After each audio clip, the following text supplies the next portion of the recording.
السلام علیکم ورحمۃ اللہ وبرکاتہ۔ ناظرین، استقبال ہے فکر و خبر اسٹوڈیو میں، میں رضوان احمد ندوی ملک اور عالمی اہم اور خاص خبروں کے ساتھ۔ تو ناظرین، آج خبر نامے میں بات کریں گے غزہ میں جنگ بندی مذاکرات میں کیا پیش رفت ہوئی ہے، ایران نے اب کیا بڑی بات کہی ہے، اسرائیل پر جو حملہ کرنے والے تھے اس کو لے کر وہ بھی آپ کے سامنے رکھیں گے۔ کیا سعودی ولی عہد کی جان کو خطرہ ہے؟ امریکی میگزین نے یہ دعویٰ کیوں کیا ہے یہ بھی آپ کو بتائیں گے۔ اس کے ساتھ ہی وزیر اعظم مودی نے آج لال قلعے سے خطاب میں کیا باتیں عوام کے سامنے کی وہ بھی بتائیں گے۔ ساتھ ہی ضمنی انتخابات میں جیت کے لیے یوگی حکومت کا نیا فارمولہ سامنے آ چکا ہے، اور اس کے ساتھ ہی جانیں گے کہ کیسے تعلیم کے بھگوا کرن کی تیاریاں زوروں سے جاری ہیں۔ تو تمام خبروں کے لیے دیکھتے رہیے خبرنامہ۔ آج ملک بھر میں یوم آزادی کا جشن بڑے جوش و خروش سے منایا جا رہا ہے۔ شہر بھٹکل میں بھی جشن آزادی کے موقع پر مدارس، مکاتب، اسکول، کالجز، سرکاری دفاتر سمیت اداروں اور اسپورٹس سینٹروں میں قومی ترانہ گاتے ہوئے ترنگا جھنڈا لہرایا گیا، اور پورے جوش و خروش کے ساتھ ملک کی آزادی میں شہید ہونے والوں اور ملک کی آزادی میں اپنا سب کچھ قربان کرنے والوں کو یاد کرتے ہوئے انہیں خراج عقیدت پیش کیا گیا۔ دہلی کے لال قلعے پر مرکزی تقریب میں وزیر اعظم مودی نے اپنے خطاب میں 2047 کے وکست بھارت کا خواب دکھایا۔ ساتھ ہی انہوں نے آج یکساں سول کوڈ کا مدعا اٹھایا اور کہا کہ ملک کو فرقہ وارانہ کوڈ نہیں بلکہ یکساں سول کوڈ کی ضرورت ہے۔ ہمارے دیش میں سپریم کورٹ نے بار بار یونیفارم سول کوڈ کو لے کر یہ چرچا کی ہے، اور اس میں سچائی بھی ہے کہ جس سول کوڈ کو ہم لے کر کے جی رہے ہیں وہ سول کوڈ سچ مچ میں تو ایک پرکار کا کمیونل سول کوڈ ہے۔ میں تو کہوں گا اب سمے کی مانگ ہے کہ دیش میں ایک سیکولر سول کوڈ ہو۔ ہم نے کمیونل سول کوڈ میں 75 سال بتائے ہیں، اب ہمیں سیکولر سول کوڈ کی طرف جانا ہوگا، اور تب جا کر کے دیش میں دھرم کے آدھار پر جو بھید بھاؤ ہو رہے ہیں، سامانیہ ناگرک کو جو دوری محسوس ہوتی ہے اس سے ہمیں مکتی ملے گی۔ ہاں، یہ بات الگ ہے کہ لوک سبھا انتخابات کے دوران اپنی تقاریر میں وہ مسلمانوں کو درانداز، زیادہ بچہ پیدا کرنے والے اور مسلمانوں کا خوف دلا کر ووٹ مانگتے ہوئے پائے گئے تھے۔ ہیومن رائٹس واچ کی گزشتہ روز یعنی کہ 14 اگست کی ایک رپورٹ ہے، وہ بتاتی ہے کہ انتخابی مہم کے دوران وزیر اعظم مودی نے کم از کم 110 مرتبہ اسلاموفوبک ریمارکس کیے تھے، لیکن یو سی سی کا مدعا اٹھاتے ہوئے آج انہوں نے کہا کہ مذہب کی بنیاد پر تقسیم کرنے والے قوانین کی معاشرے میں کوئی جگہ نہیں ہو سکتی۔ اب وقت کا تقاضا یہ ہے کہ ملک میں سیکولر سول کوڈ ہو۔ اس کے ساتھ یہ وزیر اعظم مودی نے کولکتہ میں عصمت دری کے واقعے پر گہری تشویش کا اظہار کیا، اور اس طرح کی شیطانی حرکت کرنے والوں کو سخت سزا دلانے کی بھی بات کہی، لیکن منی پور کے واقعات پر وزیر اعظم کے صبر کا باندھ ابھی تک نہیں ٹوٹا ہے، اور نہ ہی بی جے پی حکمران ریاستوں میں جس طریقے سے دیکھا گیا تھا کہ کس طریقے کا سلوک عصمت دری کے متاثرہ کے ساتھ کیا گیا، ان کے اہل خانہ کے ساتھ کیا گیا، اس پر وزیر اعظم کی زبان سے کبھی ایک لفظ نہیں نکلا۔ لیکن کولکتہ میں ممتا بنرجی کی سرکار ہے، اس لیے وزیر اعظم مودی گرجتے ہوئے نظر آئے۔ بہرحال وزیر اعظم مودی نے اپنی تقریر میں 1 لاکھ ایسے لوگوں کو سیاست میں آگے لانے کی بھی بات کی جن کا اپنے خاندان میں کوئی سیاسی پس منظر نہیں ہے، اور کہا کہ اس ملک کو اقربا پروری اور ذات پرستی سے نجات مل جائے گی۔ انہوں نے بنگلہ دیش میں جاری تشدد کا ذکر کیا اور وہاں کی حکومت سے وہاں کی اقلیتی ہندو برادری کی سلامتی کو یقینی بنانے کا مطالبہ کیا، لیکن پھر وہی بات کہ فلمی ڈائلاگ سے آگے بڑھ کر ایک اصل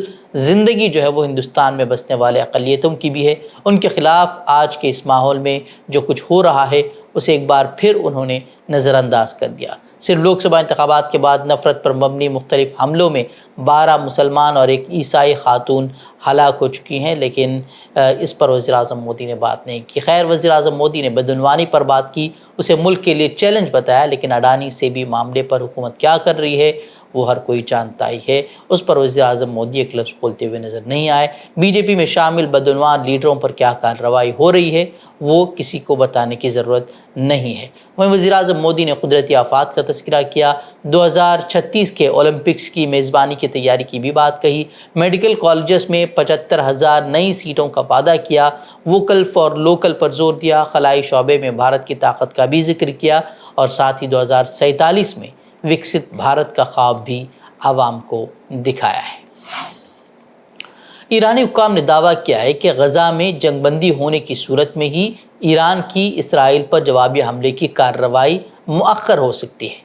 ایرانی حکام کا کہنا ہے کہ غزہ جنگ بندی مذاکرات ناکام ہونے یا اسرائیل کے ان مذاکرات سے پیچھے ہٹنے کی صورت میں ایران اسرائیل پر براہ راست حملہ کر دے گا۔ خیال رہے کہ ایران نے حماس سربراہ اسماعیل ہنیہ کے قتل کا بدلہ لینے کا اعلان کر رکھا ہے۔ اسی باعث امریکہ اور یورپی ممالک نے ایران کو روکنے کی سفارتی کوششیں بھی تیز کر دی ہیں۔ حالانکہ ایران نے حملہ روکنے کا باضابطہ طور پر اعلان تو نہیں کیا ہے، ان کے وزراء جو ہے وہ لگاتار بیان دے رہے ہیں کہ جلد ہی جو ہے وہ حملہ کر دیں گے، اور ایسا حملہ کر دیں گے کہ وہ اسرائیل اور امریکہ دونوں ہی جو ہے وہ ہکا بکا رہ جائیں گے۔ اور اسی درمیان اسرائیلی حکومت ایران اور لبنان میں پیش رفت پر نظر رکھے ہوئے ہے، اور فوجی صلاحیتوں کو تیار کرنے کا بھی وہ اس کی طرف سے جو ہے دعویٰ کیا جا رہا ہے، تاکہ ضرورت پڑنے پر کسی بھی ہدف پر حملہ کرنے کے وہ قابل ہو سکیں۔ اسی درمیان غزہ میں حملوں کا سلسلہ جو ہے وہ جاری ہے۔ آج بھی حمد سٹی پر حملہ کیا گیا ہے، جبکہ جنوبی خان یونس میں رہائشی عمارتوں کو دھماکے سے اڑا دیا گیا ہے، جس سے گزشتہ 24 گھنٹوں کے دوران فلسطینی علاقے میں درجن افراد شہید ہو چکے ہیں۔ اسی درمیان اسرائیلی افواج نے کچھ اور علاقوں کے لوگوں کو جو ہے وہ انخلاء کا حکم جاری کیا ہے، اور لاکھوں لوگوں کی جبری بے دخلی، ہزاروں کے قتل کے باوجود اب بھی پوری دنیا خاموش تماشائی بنی ہوئی ہے۔ البتہ جب بھی بڑا کوئی حملہ ہو جاتا ہے تو اس کے بعد ایک مختصر سا مذمتی بیان ضرور جاری کیا جاتا ہے، اور یہاں اسی بے حسی کو لے کر اقوام متحدہ میں فلسطین کے سفیر ریاض منصور نے سلامتی کونسل سے مطالبہ کیا ہے کہ غزہ میں اسرائیلی جارحیت کا جواب پابندیوں کے ساتھ دینا چاہیے۔ انہوں نے یہ بات جو ہے الجزیرہ کی طرف سے بلائے گئے 15 رکنی کونسل کے ہنگامی اجلاس کے دوران کی۔ انہوں نے صاف کہا کہ اسرائیل کو مذمتوں کی کوئی پرواہ نہیں ہے۔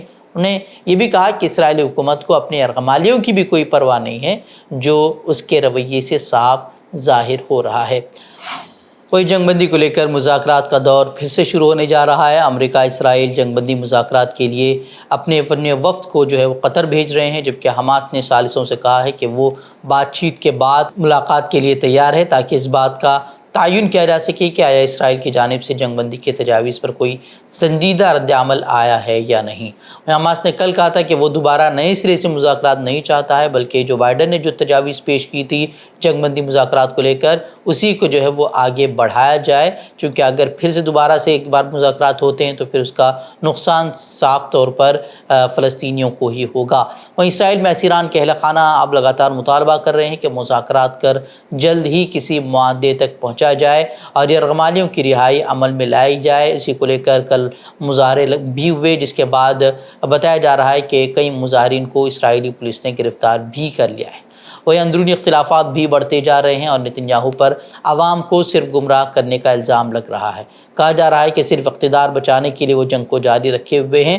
وہیں اس مرتبہ جو مذاکرات ہو رہے ہیں وہ اہم تصور کیے جا رہے ہیں، کیونکہ اسرائیل نے اس جنگ سے اپنی ساکھ مکمل طور پر کھو دی ہے۔ عوامی دباؤ بھی ایک طرف ہے تو دوسری طرف ایرانی حملے کا بھی ڈر ستا رہا ہے، اور حماس کی نئی قیادت کا بھی خوف ہے، جو یہ دعوے بھی کر رہے تھے کہ حماس کا خاتمہ کر دیں گے۔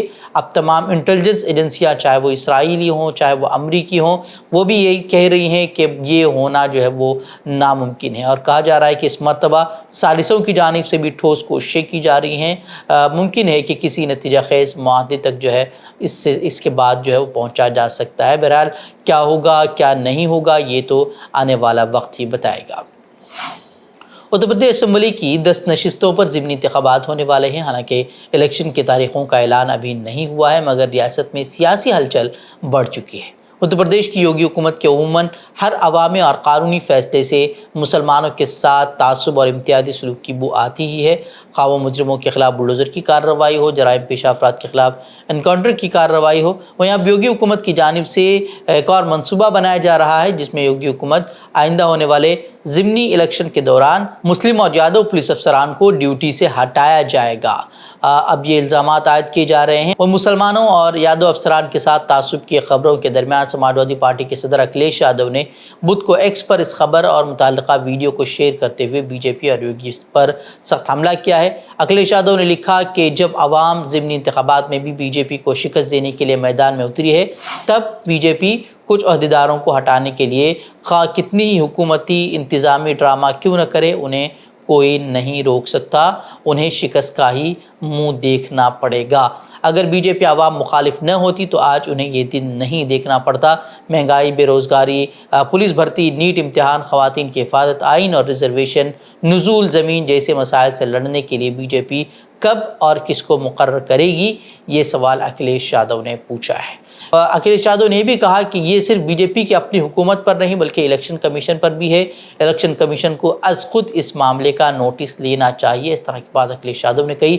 درسنا حیدرآباد سے AIMIM کے رکن پارلیمنٹ اسد الدین اویسی نے بھی اس رپورٹ کے حوالے سے یوگی آدتیہ ناتھ پر تنقید کی ہے اور الیکشن کمیشن کی شفافیت پر بھی سوال کھڑے کیے ہیں۔ انہوں نے الیکشن کمیشن سے منصفانہ الیکشن کی بھی اپیل کی ہے۔ انہوں نے کہا کہ یوگی حکومت منصفانہ انتخابات نہیں چاہتی۔ بات کو بتاتا ہے کہ وہ free and fair by election نہیں چاہتے اتر پردیش میں، اس لیے کہ چناؤ کرانا یہ سمویدھان کی آرٹیکل 324 کے تحت الیکشن کمیشن آف انڈیا کی ذمہ داری ہے۔